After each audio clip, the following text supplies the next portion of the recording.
मंच पर उपस्थित जम्मू कश्मीर पुलिस के महानिदेशक श्री दिलबाग सिंह, सीआरपीएफ के director general Shri Lal Tharsan, additional director IB Shri Mahesh Dixit,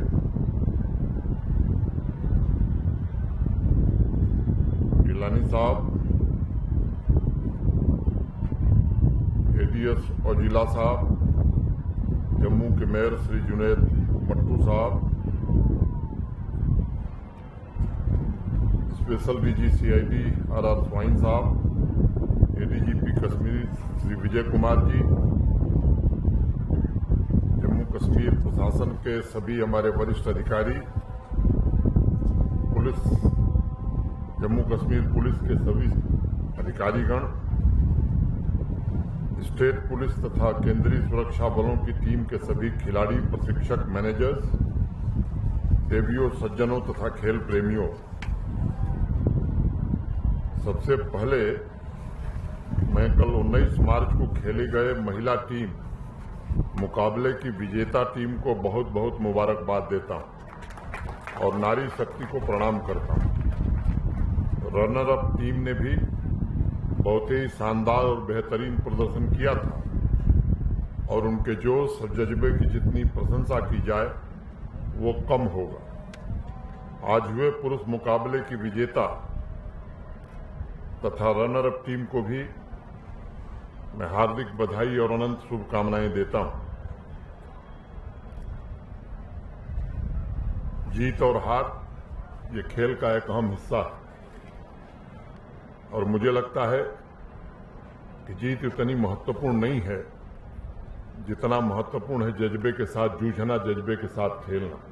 और मैं देख रहा था, चाहे वो मिजोरम की टीम हो या असम की टीम हो, दोनों टीम के खिलाड़ियों ने जिस जज्बे का, जिस कौशल का प्रदर्शन किया है, उसकी जितनी भी तारीफ की जाए वो कम होगी। अभी थोड़ी देर बाद प्रेजेंटेशन सेरेमनी में आप सभी इस टूर्नामेंट के बेस्ट प्लेयर, बेस्ट गोलकीपर से भी रूबरू होंगे। मैं उन्हें भी अग्रिम बधाई दूंगा और इस टूर्नामेंट में जितनी टीमों ने शिरकत की है, जितने खिलाड़ियों ने हिस्सा लिया है, उन्हें मैं हार्दिक शुभकामना देता हूं और भविष्य में इससे भी बेहतर प्रदर्शन कर सकें और उनके विजय अभियान की प्रार्थना भी करता हूं। मुझे बताया गया है ये तीसरा अवसर है जब जम्मू कश्मीर को B N Malik memorial football championship की मेजबानी का मौका मिला। 1951 के बाद पहली बार ऐसा संजोग बना जब वीमेन इवेंट को टूर्नामेंट में शामिल करके नारी शक्ति को उसका अधिकार एवं सम्मान प्रदान किया गया है। मैं इस टूर्नामेंट में शामिल हुए सभी 8 महिला टीमों की प्लेयर्स को विशेष रूप से बधाई देना चाहता हूं। उत्तर प्रदेश के एक मशहूर शायर थे अहमद सुरूर। वो कहते थे कि आम आदमी घर पर आराम से बैठ सकता है और हो सकता है कि उसे घड़ी दो घड़ी आनंद भी आए, लेकिन चुनौतियों से, तूफानों से टकराने का मजा तो कुछ और ही है। और उनका एक अशार है, साहिले सुकून से किसे इनकार है लेकिन, साहिले सुकून से किसे इनकार है लेकिन तूफान से लड़ने में मजा और ही कुछ है। मैं मानता हूं कि सफलता का एक ही मंत्र है और वह है चुनौतियों से जूझना, उस पर विजय प्राप्त करना। और इस प्रक्रिया में, इस प्रोसेस का जो आनंद है वह मैदान पर खिलाड़ियों से बेहतर दूसरा कोई नहीं जानता।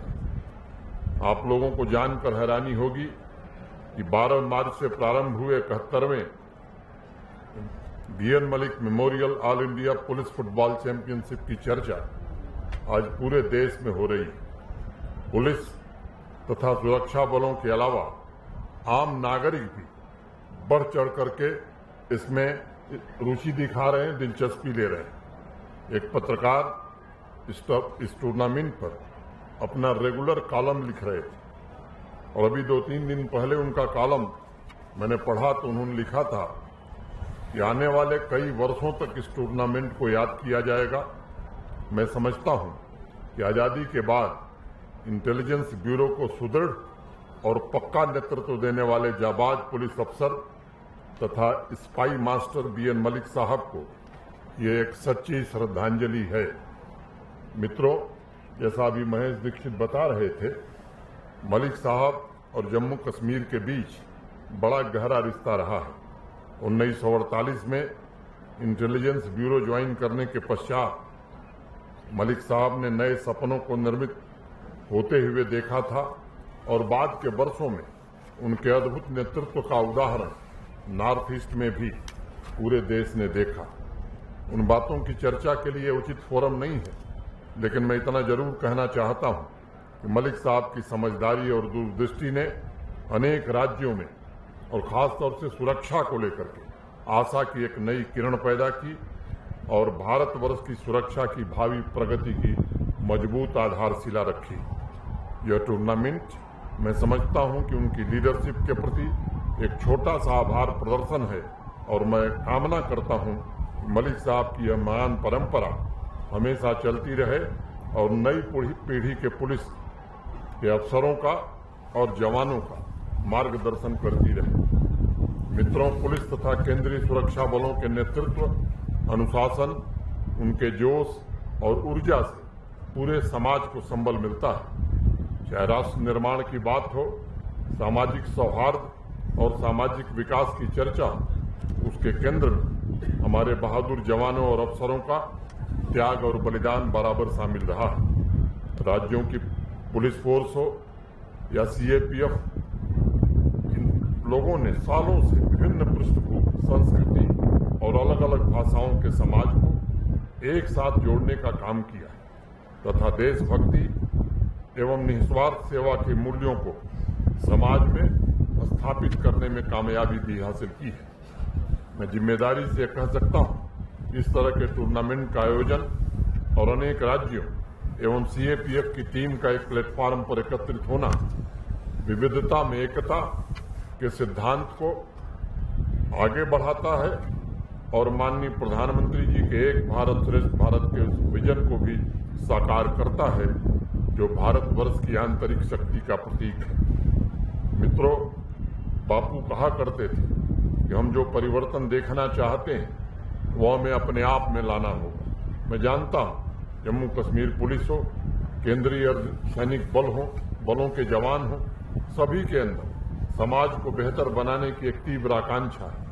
पुलिस फोर्स में शामिल पुरुष और महिलाएं तमाम चुनौतियों का सामना करते हुए मातृभूमि के प्रति अपने दायित्वों का निर्वहन कर रहे हैं।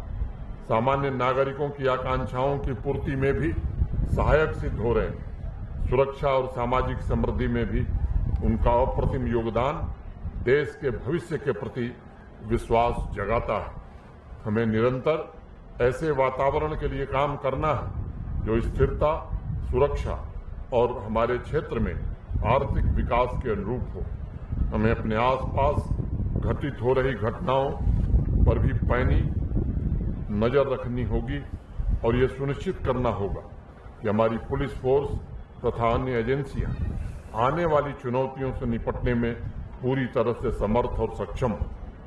अगर वर्तमान में वैश्विक सामरिक माहौल को देखें तो यह स्पष्ट होता है कि तमाम उथल पुथल के बावजूद भारतवर्ष पूरी ताकत से आज आगे बढ़ रहा है और दुनिया की हम 5वीं बड़ी आर्थिक शक्ति बनकर के भारत का नाम रोशन किया है।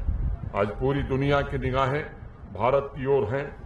कल जम्मू कश्मीर के लिए भी मैं मानता हूं एक ऐतिहासिक दिन था। अनेक वर्षों से, मैं कहूं कि लंबे समय के बाद यहां का जो आर्थिक पेंडुलम इस यूनियन टेरिटरी की तरफ घूमा है। पहली बार जम्मू कश्मीर में विदेशी निवेश धरातल पर उतरा और आने वाले दिनों में जम्मू कश्मीर में एक नई औद्योगिक क्रांति का सूत्रपात हमें देखने को मिल सकता है। इसलिए सबको ये समझने की जरूरत है कि आर्थिक और व्यापारिक मोर्चे पर आज हम जो नई सफलताएं हासिल कर रहे हैं उसकी रक्षा का दारोमदार पुलिस फोर्स के कंधों पर ही है। हम ऐसे तत्वों से सख्ती से निपटने की हमें जरूरत है जो समाज का मनोबल तोड़ने का प्रयास करते हैं। हमें काफी हद तक सफलता मिली है, लेकिन ऐसे लोगों के खिलाफ ये कार्रवाई निरंतर चलती रहनी चाहिए। पिछले कुछ वर्षों में हमने एक लंबी दूरी तय की है।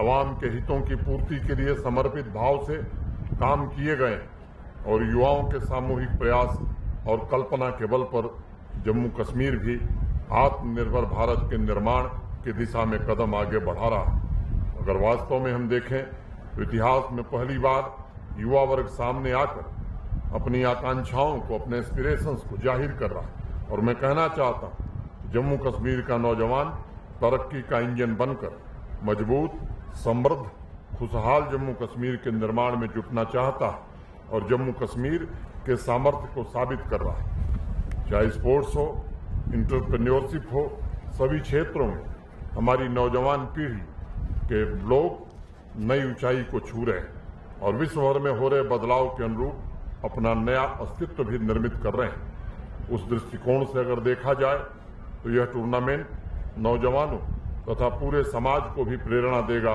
और उन्हें नए आत्मविश्वास एवं नई ऊर्जा से भरेगा। इन्हीं शब्दों के साथ मैं सभी खिलाड़ियों, पुरस्कार विजेताओं और सभी टीमों के कोच तथा अधिकारियों को इस शानदार टूर्नामेंट के लिए बहुत बहुत बधाई देता हूं। मैं भविष्य में भी सबके सफलता की कामना करता हूं और एक बात कहना चाहता हूं, जम्मू कश्मीर का जो स्पोर्ट्स इंफ्रास्ट्रक्चर है आज इतना बेहतर हो चुका है कि देश के बाकी राज्यों की तुलना में हम आगे निकल गए। अगर ये चूक होगी मेरी, अगर मैं माननीय प्रधानमंत्री जी के प्रति हृदय से आभार व्यक्त न करूं। प्राइम मिनिस्टर्स डेवलपमेंट प्लान के अंतर्गत जो पैसे मिले उसके कारण जम्मू कश्मीर का स्पोर्ट्स इंफ्रास्ट्रक्चर इतना बेहतरीन बनाने में हमें सफलता मिली।